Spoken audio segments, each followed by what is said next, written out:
La envidia. Todos la hemos sentido alguna vez, ¿verdad? Pero ¿sabemos exactamente qué es? ¿Cómo surge? ¿Por qué envidiamos? ¿Cuáles son sus síntomas? ¿Cuál es el perfil de un envidioso o de una envidiosa?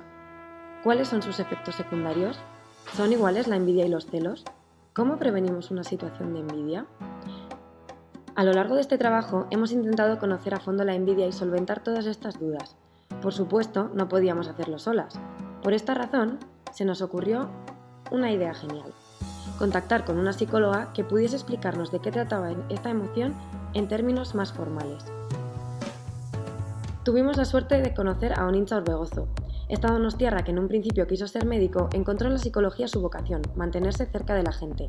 Actualmente compagina los casos que atiende en el Gabinete de Psicología TARI con su trabajo en el Ayuntamiento de Donostia, en el que forma parte de un programa que apoya a menores que sufren dificultades. En ella encontramos la solución a todas nuestras dudas. Aquí os dejamos todo lo que necesitáis saber sobre la envidia. Bueno, la envidia tiene dos acepciones. La primera acepción es desear algo que a uno le falta y otro tiene. Y la segunda acepción tiene que ver con un malestar, sentir un malestar por el bien ajeno. Es decir, sentir rabia, impotencia, tristeza porque a otro le vaya bien, no soportar que a otro le vaya bien. Serían esas dos las acepciones que tiene la envidia. La envidia surge cuando uno ve en el otro algo que el otro tiene y tú no tienes.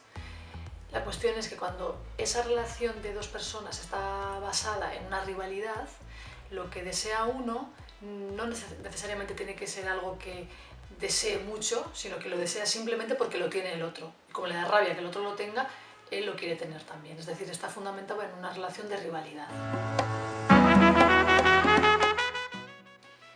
Las personas envidiosas suelen ser bastante narcisistas, un poco inmaduras, un poco infantiles, muy difíciles de saciar, no les sirve cualquier cosa, y son personas que tienen una dificultad importante en poder observar qué es lo que les falta, qué es lo que les pasa a ellos, por qué sienten esa insatisfacción y constantemente están mirando al otro en vez de mirarse a uno mismo.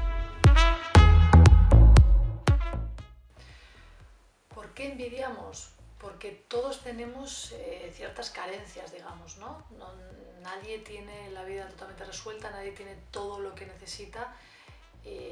Eso no es necesariamente malo, porque a veces tu vida se rige o tú te orientas en la vida por las cosas que te faltan y entonces tú vas a buscarlas. El problema es cuando una persona se obsesiona con lo que otro tiene y eso no le permite pensar en lo que necesitaría él para estar mejor. Simplemente no soporta que el otro la tenga.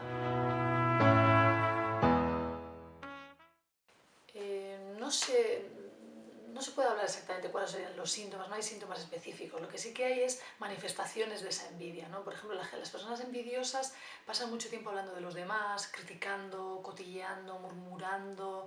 En los casos más serios pueden difamar, pueden injuriar a la persona que envidian.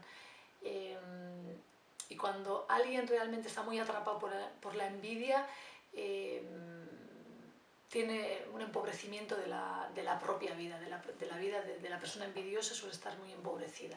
Eso sería un síntoma muy importante, porque está siempre mirando la vida de los demás. El efecto secundario más importante para alguien que vive constantemente en estado de envidia es que son personas que viven en competencia constante con los demás, por lo tanto eso tiene como consecuencia un empobrecimiento de la propia vida, porque el tiempo que pasan mirando lo que tienen los demás no lo emplean en saber qué es lo que ellos querrían hacer, con lo que les falta, con eso que ellos necesitan. La primera diferencia entre la envidia y los celos es que la envidia es una cosa de a dos, es o tú o yo, y para que haya celos tiene que haber por lo menos tres personas. Además, los celos tienen que ver con el afecto, que uno siente por otra persona y por el temor que tiene de perder ese afecto que antes tenía.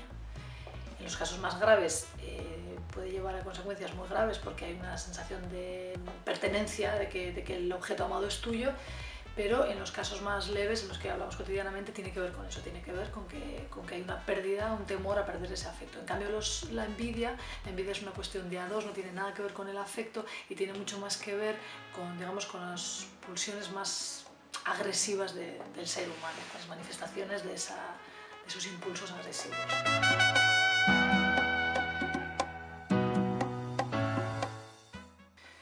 Pues no, yo diría que una persona muy envidiosa y que su vida se rija por ese afecto, no llegaría a una consulta, porque para que alguien llegue a una consulta primero se tiene que preguntar qué me pasa, qué es lo que no va en mí, por qué no me encuentro bien, por qué estoy insatisfecha, por qué siempre estoy envidiando lo de los demás.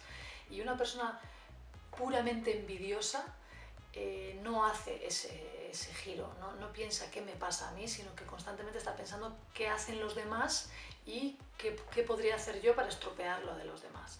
Entonces, no es muy común. Lo que sí es muy común, como es un afecto muy universal, es que todos los pacientes tengan momentos de envidia o personas con las que tienen relaciones de rivalidad, eso sí, pero no puramente envidiosos.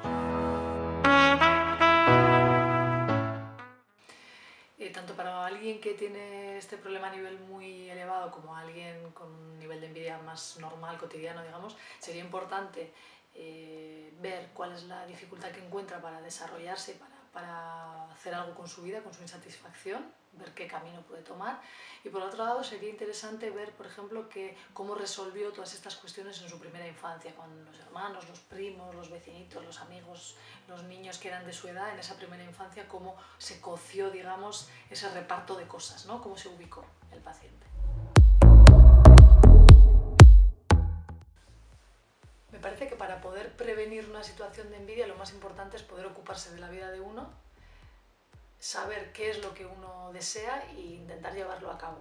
Es decir, intentar tener la vida más interesante posible, intentar construir la vida de la forma más interesante posible, para no estar sufriendo siempre por lo que tienen los demás.